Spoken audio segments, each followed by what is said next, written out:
ngandi na vandiawa na lingana nga luxe ya kolobate que je suis ami à un artiste. Oui. Moi je suis comme ça. Pour bien se raison après. Na lingana nga pété ba mon ngai tout le temps na ba musicien. Oui. Par exemple, comme atana podium, musicien zoki makamna yo landie. Ko jouer na moi luxe wana ke pour baza ba star ba ba to minene. Parce qu'on a la lingana nga visibilité. Pourquoi? C'est ma façon d'être. J'aime pas pour comme madame sous comme il n'a pas idée moroboué. Ou comme on a quelque chose auprès de l'artiste. Ce qui peut servir yote place divorce et salamaka. Moi j'aimerais bien tous abon on a un musicien. OK. Biso toza ba chroniqueuse ya musique. Devant la biso devant ba wezanini devant la ba on peut devant biso les années. Ça arrive des fois de passer des bons moments avec les artistes. L'homme so kuta na ba répétition to abenga ki e pa na ye pour na interview abengo po azana ou rendre service moko. Nanga et c'est limité wana. Ngaba bloko yo matina podium aux journalistes aux zoloba en tout cas na linga nga ngoti.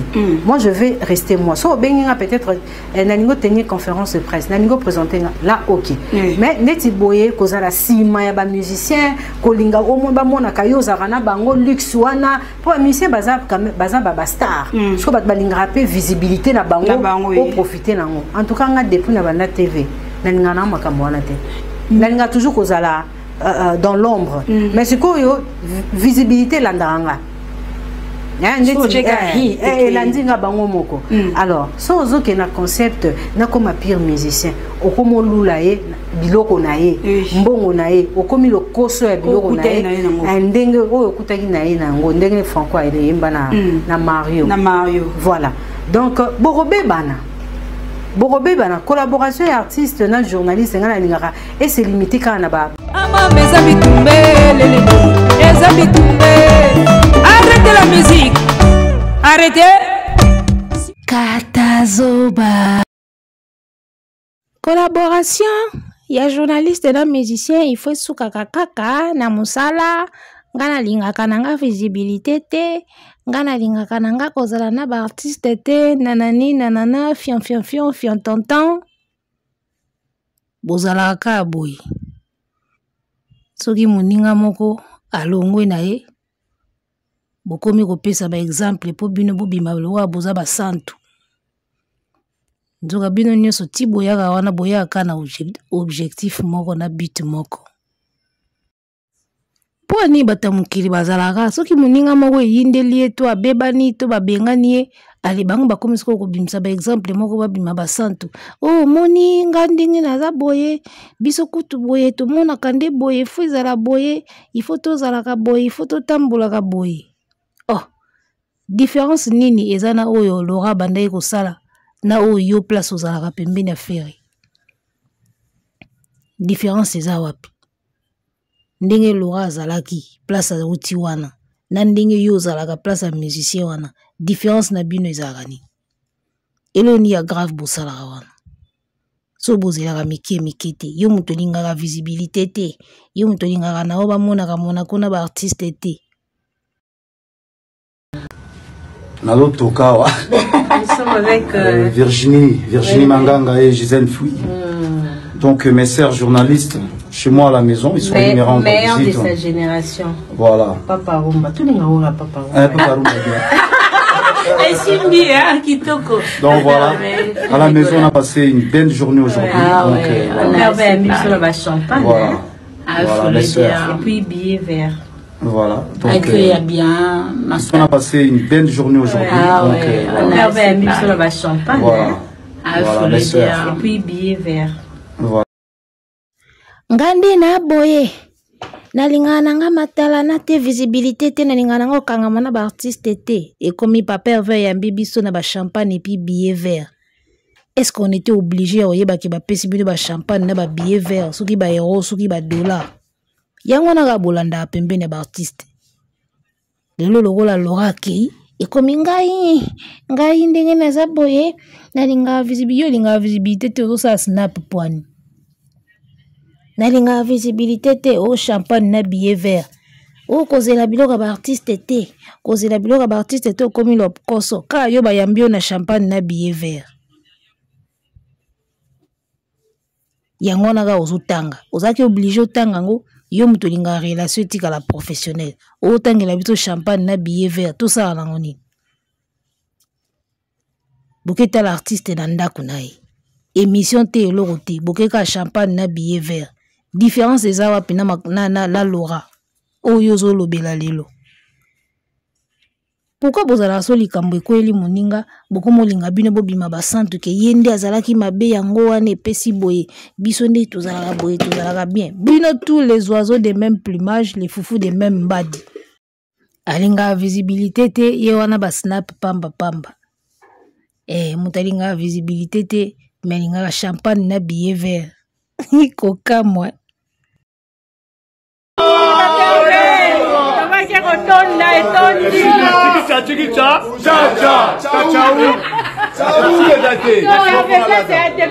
depuis 9h.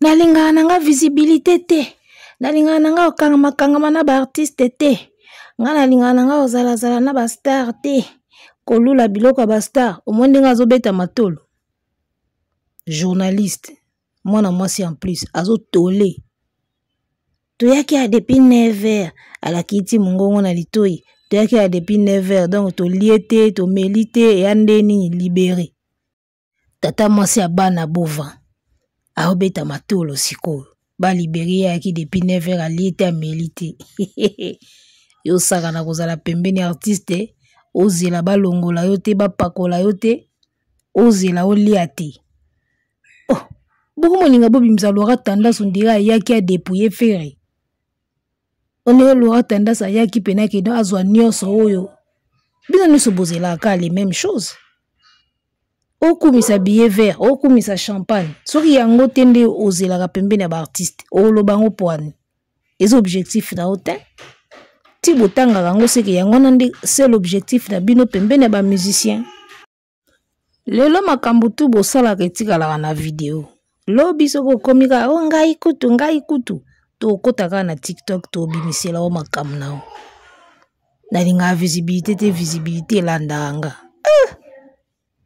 visibilité elandaka yo po osalaka nini na visibilité yango elandaka yo akenda na Côte d'Ivoire kuna lokola monaki fali aza na hotel wana kende kokosa makambo na Côte d'Ivoire kuna po azwa visibilité yakanisa efali ya okumba ye tande bobelaka maboma po na visibilité na mwa ba 20 euros ba 10 euros na ba champagne ya ba $200 et sopaka bino les femmes sans dignité buzo bokenda osala na Côte d'Ivoire okanisaka epeso nini okanisaka osala succès netiti wapi ya kanisaka Côte d'Ivoire mobimba baolobela ye batie na ba panel yo wanani star o ba Ivoirien ba Camerounais balobelaka nation mobimba ya Afrique elobelaka ezalaka fali bêtise okenda osala na Côte d'Ivoire akenda kolata fali na Côte d'Ivoire po areni azwa succès siko osala ngo ozwa succès emema o wapi ebeta combien de tours na poto combien de tours na Afrique buzoba nalingana nga kozala na ba artiste te ka yo muta lokoso obeta matolo oto yaki a depuis 9 basani ba meso libele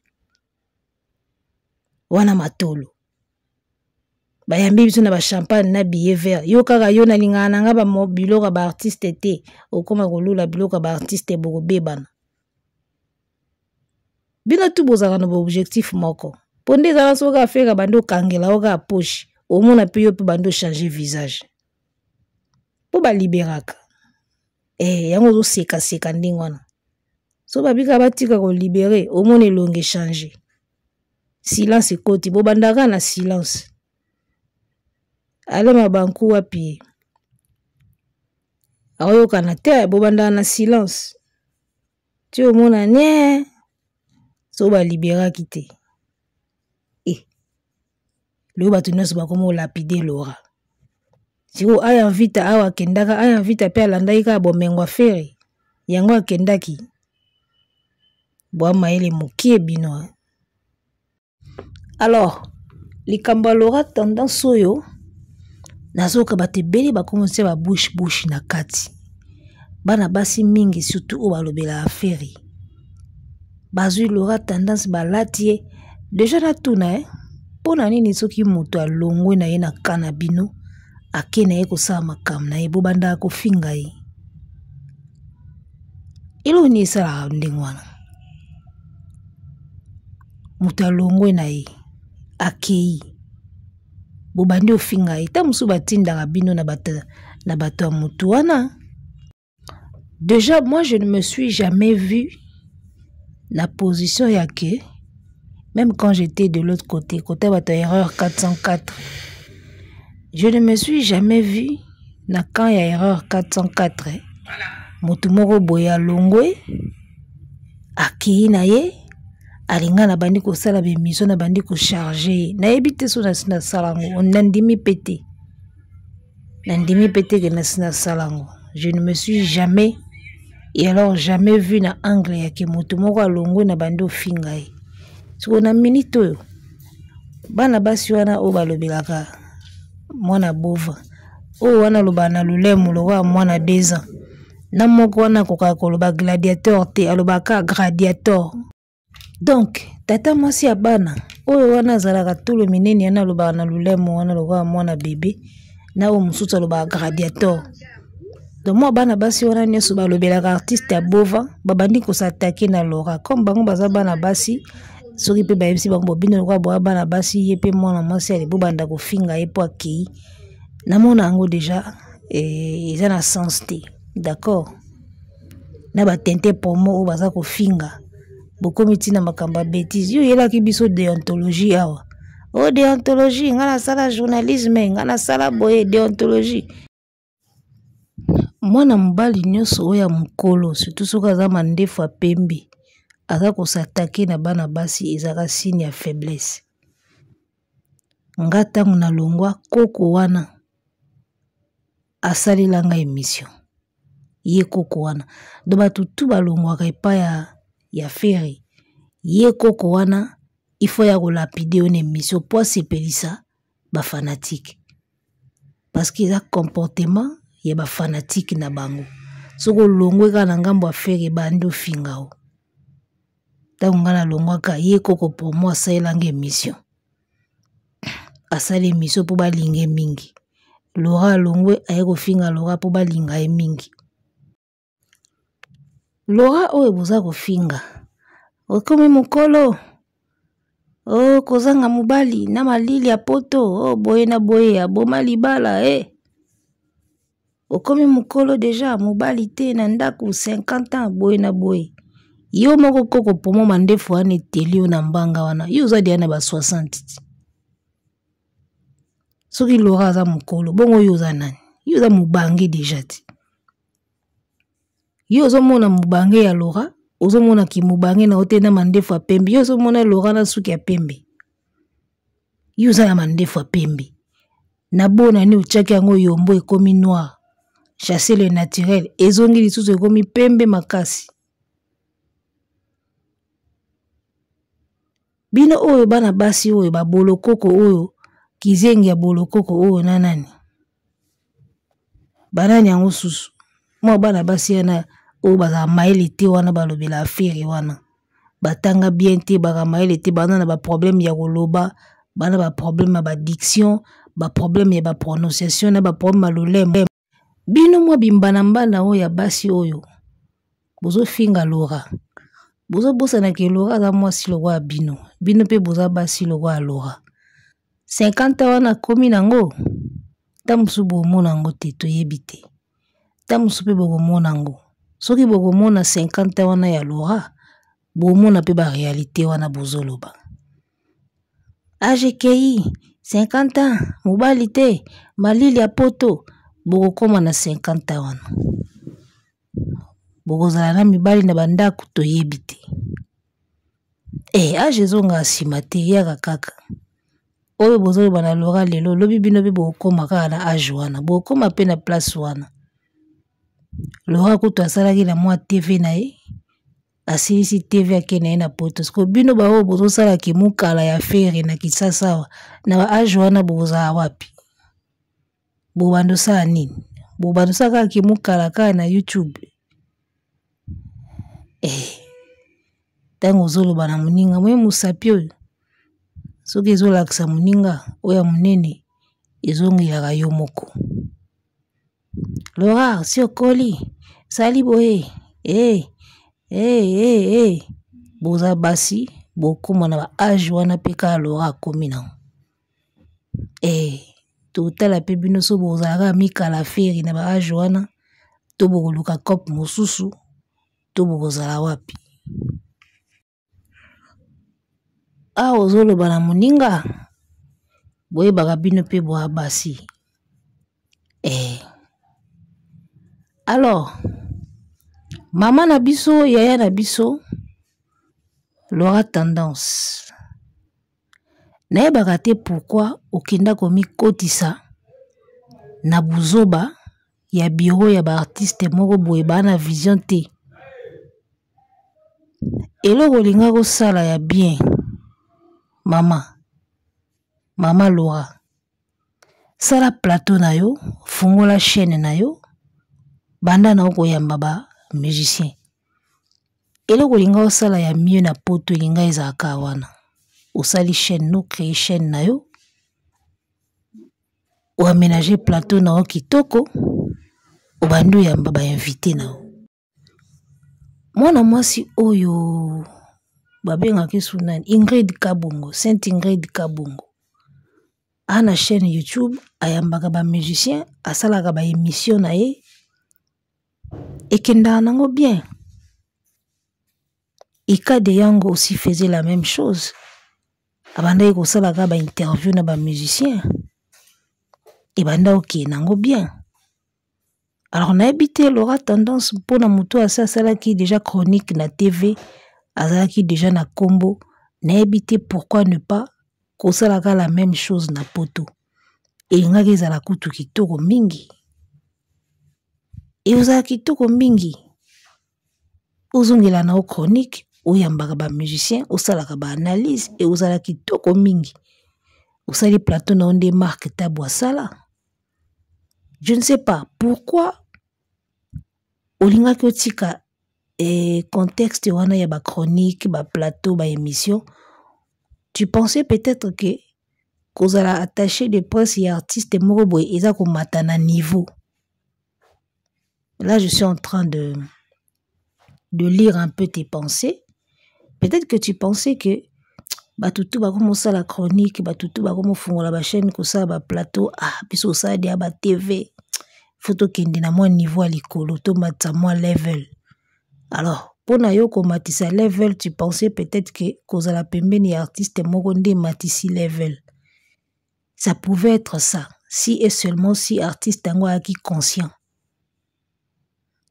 ingaki ezala level mais modèle et artiste oyo nde toyebeli moi je préfère encore salano ndenge Ingrid Kabongo ayambaka ba Maître Gims ayambaka ba Kofi ayambaka batu aoposer bango ba question salano ka bongo mère kokeno par 4 chemins te salaka plateau banda koyambaka noka ba musicien kokanisa na oteke kozala attaché de presse ya mutu moko boye ndeza level ndeza niveau moko boye na ba Congo na biso oyo ya moins compliqué ils est vraiment moins compliqué zongela na chronique olugolo zaka na ba deal na yo na ba manager na ba maison soki ya production et ça lo bien soko zui marché ou contacter artiste ou sali plateau voilà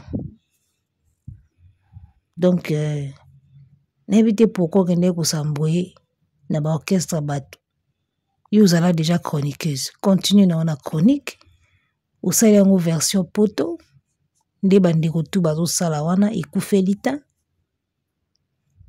elingaki epesa kutu mwa valeur ke ndenge oki komikitisa na yo na kicommunicatrice ya buzoba ofingami barabese yo bakei na yo na baniveau mo boye ntina moko